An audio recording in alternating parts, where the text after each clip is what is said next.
por que fez o que fez? E por que não fez o que não fez? E por que fez o que fez como fez?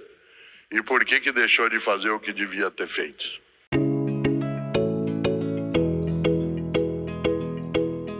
Eu sou mais velho que o meu pai. Eu vou fazer 70 anos, ele faleceu com 61. Parece meio inconcebível supor que você possa ser mais velho que teu pai. Mas eu, quando lembro dele aos 61 anos de idade, ele era um velhinho. E eu já deixei isso há um bom tempo. Isto é, já ultrapassei. A vida, de fato, ela é curta para ser pequena. Pequena significa quando você e eu admitimos: eu faço o que eu posso. É interessante. Várias vezes na vida você encontra a síndrome do possível. Várias vezes no teu cotidiano o possível aparece como sendo o caminho mais confortável. Há pessoas que quando você apresenta alguma questão para ela, ela olha e diz de modo desalentado, usando reticências ao final, que aí eu faço o que eu posso. Diz, gente, nós temos que dar maior integração à nossa atividade e eu faço o que eu posso. Gente, nós temos que ter um ambiente menos destruído, menos poluído, eu faço o que eu posso. Gente, nós temos que ter metas mais realizadas naquilo que temos, eu faço o que eu posso. Gente, nós temos de ter uma família que seja de fato mais protetiva, eu faço o que eu posso. Esta ideia do eu faço o que eu posso, com reticências, com 3 pontinhos, ela é desistente. Ela é a marca da mediocridade. Há um outro modo de dizer, viver e sentir essa frase, que é no lugar de colocar reticências, colocar um ponto de exclamação.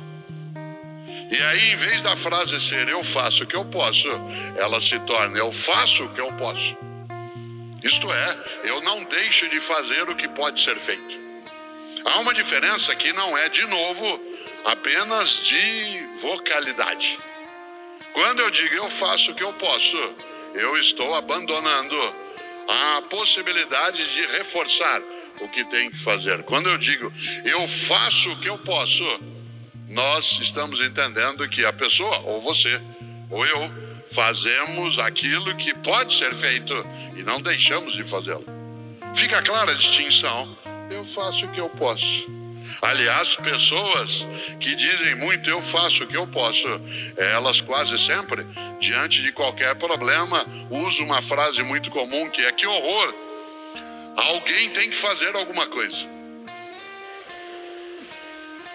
Na família, na política, na escola, na empresa, no país, que horror, alguém tem que fazer alguma coisa. E quando você vira e diz a ela: e você o que está fazendo? Eu faço o que eu posso. Ou vou fazer o possível. Interessante isso.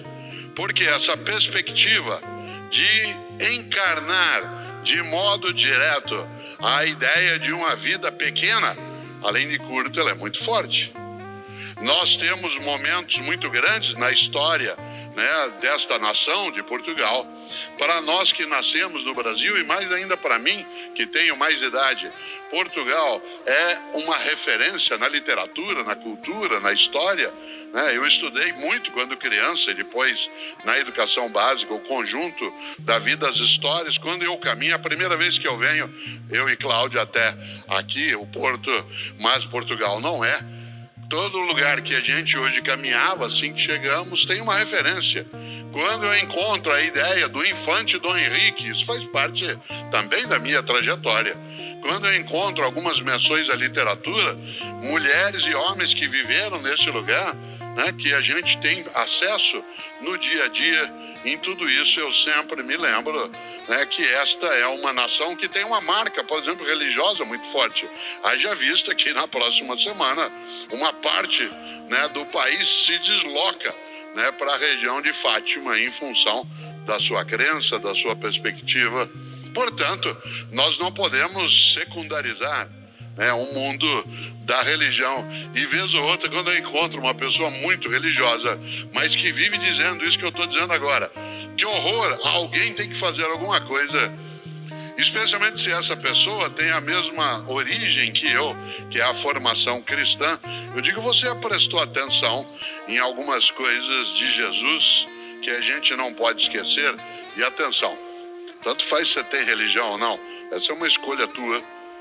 Aliás, tanto faz se essa religião é cristã ou não, essa é uma escolha tua. Eu estou usando o cristianismo como referência porque é a minha matriz, né, de referência também. E eu costumo dizer para pessoas muito acomodadas, aquela que dizem muito, eu faço o que eu posso, ou aquelas que enfraquecem a ação, lembrando uma coisa, há uma passagem dentro do Evangelho, né, narrado pelos cristãos, que eu acho magnífica, que é quando Jesus, ao ser informado que seu amigo Lázaro houvera falecido, as irmãs de Lázaro vão chamar Jesus para ver se ele algo faz. E na crença cristã, Jesus vai e faz com que Lázaro volte à vida. Portanto, que ele vença, né, exatamente o fim da vida. E uma das ideias mais marcantes que aparece em duas das narrativas do Evangelho em relação a esse ponto, são aquelas que dizem que Jesus, ao se aproximar do túmulo em que Lázaro estava colocado, diz, levanta-te e anda. Eu digo, olha, essa é uma das mensagens mais fortes que eu acho que a gente pode absorver do cristianismo, que é, levanta-te e anda.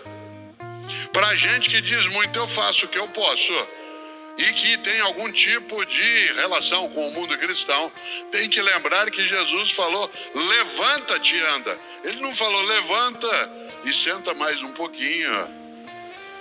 Levanta e dá uma descansada. Levanta e cochila, que está na hora. A frase é de avocação, de convocação. Levanta-te e anda, isto é, vá. Para a gente não encarnar num dos heterônimos do Fernando Pessoa, né, quando diz de maneira direta, depois de amanhã, depois de amanhã. Aliás, Fernando Pessoa lembrava, por intermédio de Álvaro de Campos, na véspera de não partir nunca, ao menos não há que se arrumar malas. Na véspera de não partir nunca, ao menos não há que se arrumar malas. Ou seja, eu não quero ter trabalho, eu faço o que eu posso. Nesta hora eu volto a um ponto. No mundo das religiões, há algo a ser pensado. Insisto numa noção. Você e eu temos religião não por escolha. Não é uma questão do Estado, isto é, do poder público. Ela não é uma questão que um governo deva interferir, protegendo ou prejudicando. É o que se chama, de fato, de um Estado laico. O Estado laico não é um Estado ateu. Um Estado laico é aquele que nem favorece nem impede que as pessoas façam as suas escolhas. Mas as religiões do livro, e Portugal é uma nação em que essas religiões se entrecruzaram, que é o judaísmo, o cristianismo e o islamismo.